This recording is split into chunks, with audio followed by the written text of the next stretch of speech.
Next to it or under it is the brake, and excuse me, I'm just it's the brake. You take this, you put the flax in here, and it breaks the husks off of it, and then you would comb it until you get to finer combs down here, and you end up with your linen.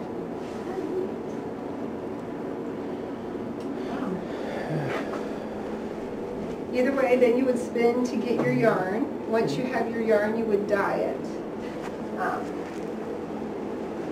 We have lots of different types of dyes that they would use. We have seeds. I believe this one's roots. And if you're a big kid, are you a big kid? You'll like this one. This is cochineal. Okay. Take a close look at that. Those are dried insects, dried bugs. Yep. And it makes that beautiful red, traditional red, colonial red color that you get. Different parts of different plants give you different colors. This is a sampler of walnut. Walnuts get that hard green husk that dries. I believe that's this color. Other things that were used were the walnut itself, the bark, the roots of a walnut tree. You'll get different shades. And you can see even from the light, this one has started to fade. And above you are wool that has been dyed and has started to fade. So it's natural dyes, but you would dye it ahead of time, and then you would make it into fabric. So we have the loom set up now for just a small sampler. They're doing linsey woolsey. Part of the fiber is linen, the other part is wool. What you get is, it's kind of rough. I mean, it's like this. You would use it for bed linens, maybe table linens, servants' clothes. Colonial times, even like today, what you wear is part of your status.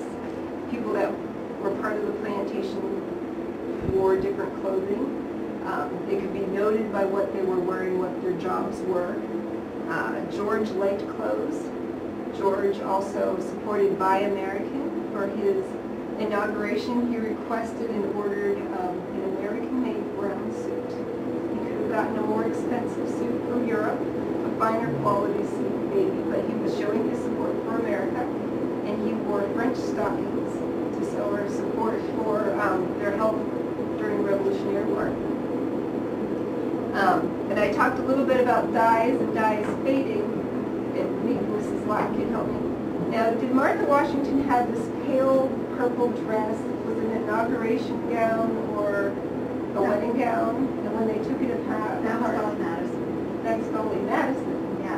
When they took it apart, they discovered instead of being a nice peachy beige, it was actually from the dismal pink at the seams where the light couldn't get. And that was the color she looked.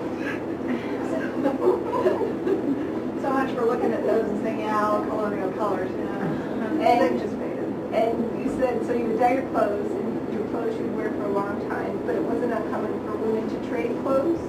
Uh-huh. And Take them apart and re-dye them.